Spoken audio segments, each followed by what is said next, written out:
বলবেন একটা নতুন রাজনৈতিক দল যেটা তৈরি হলো এবং দেখা গেল এত সাংসদ মানে থেকে চলে গেল, বলার কিছু নেই। কে টিএমসি ছাড়বে, টিএমসিতে থাকবে, এখানে আমাদের কিছু বলার নেই। টিএমসিকে বাংলার মানুষ প্রত্যাখ্যান করেছে, আর এইভাবে প্রত্যাখ্যান করেছে। এত বিশাল ম্যান্ডেট দিয়ে আমাদের উপর মানে কি বলবো, দায়িত্বটা অনেক বেড়ে যায়। সুতরাং যাদের কোনো এক্সিস্টেন্সই আর রইল না, তারা দলে যাচ্ছে, কি করছে, কার দিয়ে কার সাথে মিটিং করছে, এগুলো করার সত্যি দিদি ফেব্রুয়ারি আমি অন্তত শুনি। দিদি একটা প্রশ্ন ভালো লাগবে এত বড় বড় বাঘা বাঘিনী সব নেতা নেত্রী বিভিন্ন টুপি চাপা পড়েছিল অনেক কিছুর ওপরে, তারা দেখছি সুবুদ্ধি হচ্ছে, এটা দেখে ভালো লাগছে। কিন্তু টাইমিংটা একটু অবাক লাগছে। যেই সরকারটা হলো বিজেপি, অমনি তাদের সুবুদ্ধি এলো, এটা একটু অবাক লাগছে। দিদি এখনো পর্যন্ত তার বাড়ি নিয়ে কি সিদ্ধান্ত? কারণ অভিষেক বন্দ্যোপাধ্যায় বাড়ি নিয়ে সময় চেয়েছিলেন, সেই সময় আর দেওয়া হবে না বলে পুরসভার তরফেও জানিয়ে দেওয়া হয়েছে। এখনো সে বাড়ি কি বলবেন? কাগজটা উনি জমা করেছেন, ওনাকে বোধহয় 10 থেকে 15 দিনের সময় দেওয়া হয়েছে।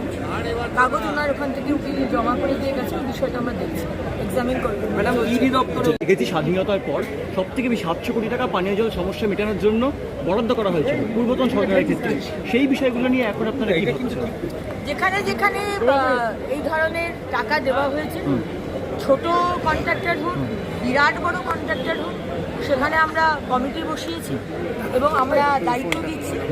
একজন দুজনকে, যদি ছোট কন্ট্রাক্টর হয়, কাজটা গিয়ে নিজে দেখবে, নিয়ে সই করবে, তার দায়িত্ব থাকবে যে সে কাজটা বলেছে ঠিক আছে, তবেই আমি পেমেন্ট ছাড়বো।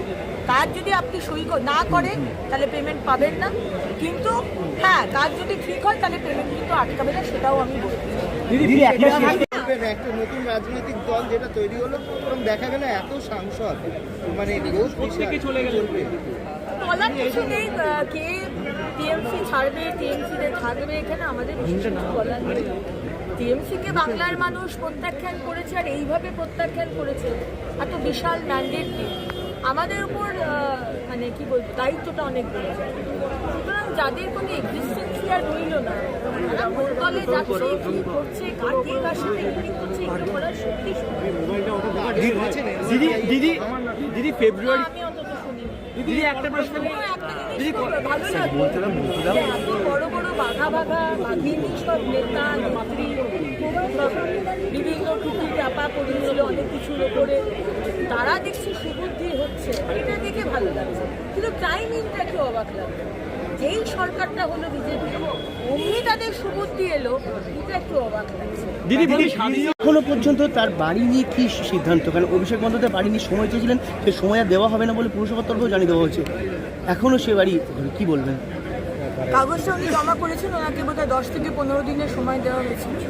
কাগজ ওনার ওখান থেকে উকিল জমা করে দিয়ে গেছে, ওই বিষয়টা আমরা দেখছি, এক্সামিন করবো। ম্যাডাম, ইডি দপ্তরে দেখেছি স্বাধীনতার পর সব থেকে বেশি 700 কোটি টাকা পানীয় জল সমস্যা মেটানোর জন্য বরাদ্দ করা হয়েছিল পূর্বতন সরকারের ক্ষেত্রে। সেই বিষয়গুলো নিয়ে এখন আপনারা কি ভাবছেন? যেখানে যেখানে এই ধরনের টাকা দেওয়া হয়েছে, ছোট কন্ট্রাক্টর হোক, বিরাট বড় কন্ট্রাক্টর হোক, সেখানে আমরা কমিটি বসিয়েছি এবং আমরা দায়িত্ব দিচ্ছি। একজন দুজনকে, যদি ছোট কন্ট্রাক্টর হয়, কাজটা গিয়ে নিজে দেখবে, নিয়ে সই করবে, তার দায়িত্ব থাকবে যে সে কাজটা বলেছে ঠিক আছে, তবেই আমি পেমেন্ট ছাড়বো। কাজ যদি আপনি সই না করেন তাহলে পেমেন্ট পাবেন না, কিন্তু হ্যাঁ, কাজ যদি ঠিক হয় তাহলে পেমেন্ট কিন্তু আটকাবে না, সেটাও আমি বলছি।